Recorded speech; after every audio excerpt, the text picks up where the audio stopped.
Hello friends, मैं नील के भारद्वाज। आज कोरोना पर कुछ आप लोगों से विचार विमर्श करना चाहता हूँ कि जो बातें दिख रही है, क्या हम कोरोना को कंट्रोल करने के लिए क्या सही डायरेक्शन में जा रहे हैं? तो ज़्यादातर का उत्तर होगा हाँ, हम सही डायरेक्शन में जा रहे हैं। इसका कारण ये है कि विदेशों के जो हालात हैं, कोरोना ने यूरोप अमेरिका में जो हालात पैदा किए, हम उससे काफ़ी दूर हैं, काफ़ी पीछे हैं। इंडिया अभी बहुत ही सुरक्षित कंडीशन में है in comparison to Europe and America. लेकिन फिर भी तो क्या चिंता की विषय खत्म हो गई है? इसका आंसर होगा नहीं, चिंता के विषय खत्म नहीं हुई है, क्योंकि कोरोना एवरेज 2000 समथिंग लेस और मोर पर डे के हिसाब से बढ़ रहा है इंडिया में। और हम 1 महीने से लॉकडाउन में, तो ये क्यों बढ़ रहा है? यदि हम कंफर्टेबल पोजीशन में हैं तो फिर ये बढ़ क्यों रहा है? इसकी स्पीड क्यों नहीं कंसिडरेबली कम हो रही? इसके कई कारण हैं, इसके कई पहलू हैं। एक तो है कि कोरोना के कई किस्म हैं यहाँ, जो अलग अलग राज्यों में, जैसा कि साइंटिस्ट लोग बता रहे हैं कि इसके 2-3 स्ट्रेन यहाँ काम कर रहे हैं, जो कुछ ज़्यादा खतरनाक है और कुछ कम खतरनाक है। भारत में वो दोनों तीनों स्ट्रेन काम कर रहे हैं।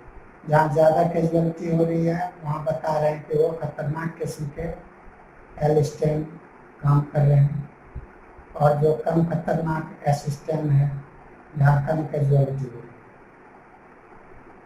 तो ये तो हो गई कि वायरस के प्रकार।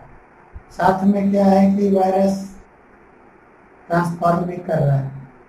हम देख पा रहे हैं कि पहले यदि कोरोना के वायरस से कोई इन्फेक्टेड होता था तो विदिन अ वीक उसमें सिम्टम आ जाते, और सिम्टम आते थे तो हम सतर्क हो जाते थे कि जो है चलो भाई इसको ले चलो और इसके आस पड़ोस के वालों को भी क्वारंटाइन करो, और फिर उससे हमें राहत मिलती थी।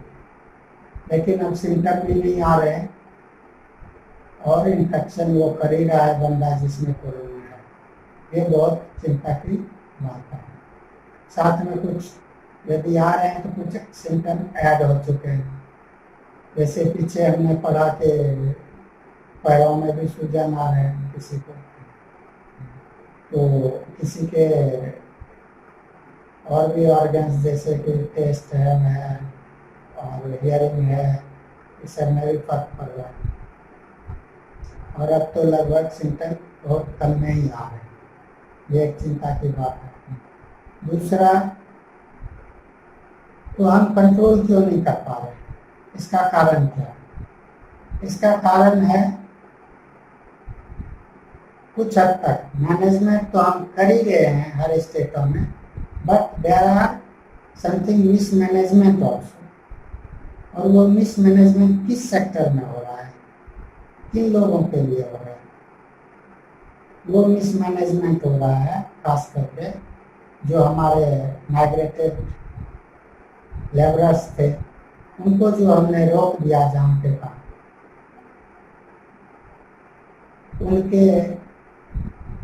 उनको रखने में, उनके खान पान में मिसमैनेजमेंट हो रहा है। और उनको लेके अफरा तफरी भी है, उनको लेके हम कोशिश भी जारी रखे हुए हैं कि हम उनको सर्व करें, लेकिन फिर भी ये स्मूथली नहीं हो पा रहा है। वो लेबरर्स को कहीं सुचारू रूप से भोजन नहीं मिल रहा है, तो कहीं उसको रहने को नहीं मिल रहा है। इस पे किसी ने काम नहीं किया कि कितने लेबर्स हैं उसकी क्या लिस्ट बनाई नहीं बनाई, और उसको कौन भोजन परोस रहा है। कोई एनजीओ भी परोस रहा है, कोई अपने स्तर से जो दान पुण्य करता लोग हैं वो भी परोस रहे हैं, गवर्नमेंट भी दे रही है, कोई क्लब वाला कोई और भी ग्रुप वो भी दे रहे हैं। कौन किसको खिला रहा है कौन किसको नहीं खिला रहा है, इसका कोई भी डिटेल्स नहीं है हमारे पास। इसका ना कोई ऐप बनाया गया, ना ही कोई एक सुचारू रूप से शेड्यूल प्लान बनाया गया, किस जगह पे कितने लेबर्स हैं और किसको कौन सर्व करेगा और कितने दिन सर्व करेगा, कितनी कैपेसिटी है उनको सर्व करने, कितने फंड वो इन्वेस्ट करेगा। सब कह रहे हैं मैं भी कर रहा हूँ मैं भी कर रहा हूँ मैं भी कर रहा हूँ, कर सभी रहे हैं लेकिन उसमें तारतम्यता नहीं है। इस कारण से कहीं लेबर को भोजन मिल रहा है कहीं नहीं मिल रहा है, कहीं राशन बांटे जा रहे हैं तो कोई तो जमा करा राशन और फिर उसको बेचने में लगा हुआ, और कहीं लोगों को राशन नहीं मिल रहा है। ये चीज़ें जो है ये बहुत बड़ी मिसमैनेजमेंट, इस वजह से लेबरर्स अभी भी पैदल कोई भाग रहा, कोई नदियों से भाग रहा, कोई कैसे भाग रहा, कोई बेचारे पैदल जा जा के कोलैप्स हो रहा। तो ये सबसे बड़ी बात है, इस पे सरकार को गहनता से विचार करनी चाहिए। कुछ सरकारों ने अपने स्किल से अपने साधन से जो है कुछ को हेल्प किया है, कुछ बेचारे ऐसे जहाँ तहाँ पड़े हुए, साथ है जो स्टूडेंट फंसे हुए हैं उनकी भी हेल्प की बात आती है। वो स्टूडेंट भी कुछ राज्यों में अपने स्टूडेंट को बाहर ले आए, अपने घरों को ले आए, अपने राज्य में ले आए, कुछ है कि नहीं भाई इससे कोरोना बढ़ेगा। इसका मतलब है कि हम मैनेजमेंट में कूदना नहीं चाहते, हम खुद को बचना चाहते हैं उससे। हम नहीं चाहते कि एक बढ़िया मैनेजमेंट, एक फुल प्लेज मैनेजमेंट करके इन चीज़ों को सुलझाया जाए, क्योंकि हमें नहीं पता कि ये कोरोना और कितने दिन चलेगा। जैसा पता है कि 5-6 राज्य हैं जहाँ कोरोना अभी कोई सिम्टम नहीं दिखाया, यहाँ वो कंफर्टेबल पोजीशन में जा रहे हैं, डेली केसेस आ ही रहे हैं। अब क्यों आ रहे हैं, जब लॉकडाउन में है तो केसेस फिर आ क्यों रहे हैं, ये एक बहुत बड़ी चिंता की बात। जैसे दिल्ली हो गया, महाराष्ट्र हो गया, एमपी हो गया, अभी बिहार में केसेस बढ़ने शुरू हो गए हैं, जहाँ के पहले कहते थे कि बहुत सेफ स्टेट है। क्यों सेफ था, क्योंकि वहाँ टेस्ट ही नहीं हो रहे। अब जब टेस्ट होने शुरू हुए तो केसेस बढ़ने शुरू हुए। ये बहुत बड़ा फैक्टर है कि हम कितना टेस्ट कर पा रहे हैं और फिर कितने मरीज उससे निकल के सामने आए। सारा दारोमदार इसी पे टिका हुआ है और सिम्टम नहीं आ रहे, तो इससे क्या होगा, इससे यही होगा कि ये मामला बहुत लंबा खिंचेगा यदि अभी भी हमने इसको बढ़िया से स्टेट ने अपनी रिस्पॉन्सिबिलिटी नहीं निभाई। स्टेट वाले ज़्यादातर स्टेट जो है सेंट्रल को देख रहे हैं, सेंट्रल से डायरेक्शन ले रहे हैं और सेंट्रल के हिसाब से काम कर रहे हैं। वो अपना भी कुछ ऊर्जा लगाएं, अपने हिसाब से भी कुछ सोचें, कुछ नई तरकीब लगाएं। कुछ स्टेटों ने ऐसा किया भी है और उसके अच्छे नतीजे आए हैं, उससे कुछ हद तक वहाँ पॉजिटिव साइन दिखा है कि ये कंट्रोल कर पाए। बट इससे छुटकारा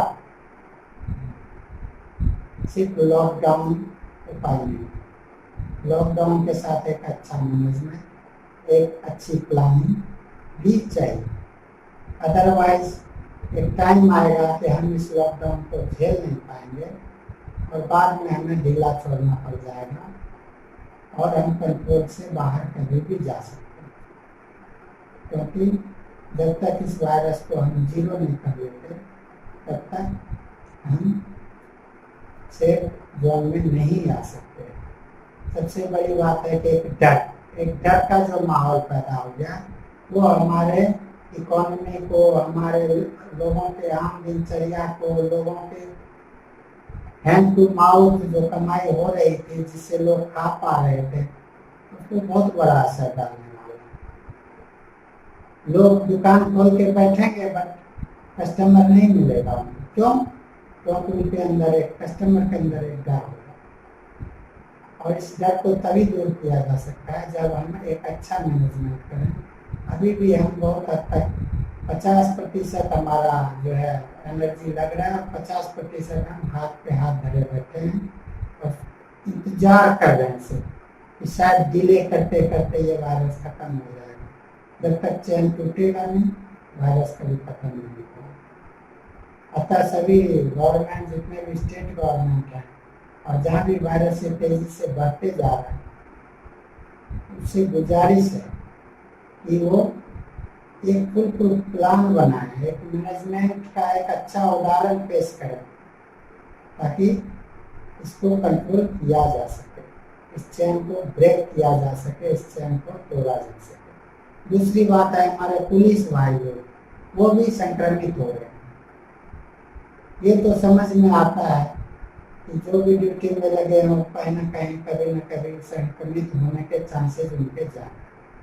लेकिन मैं देख रहा हूँ कि पुलिस भाई लोग भी पूरा ड्यूटी वो ड्रेस वगैरह सितारे लगा के, जब हम जान रहे हैं कि मेटल्स वेटल्स पे वायरस ज़्यादा स्टे कर रहा है, उसकी लाइफ बढ़ जाती है। Why they are using their ranks here? Why not they are using cloth ranks? Why they are using metal things? वो अपना नाम और सिंपल रैंक लगा लें यहाँ एक, उससे काम चल जाएगा।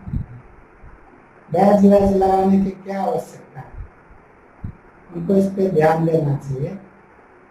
ज़्यादा फॉर्मेलिटीज में ना जाए, ड्यूटी में कैसे वायरस से बचा जा सकता है इस पे फोकस करने की ज़रूरत है।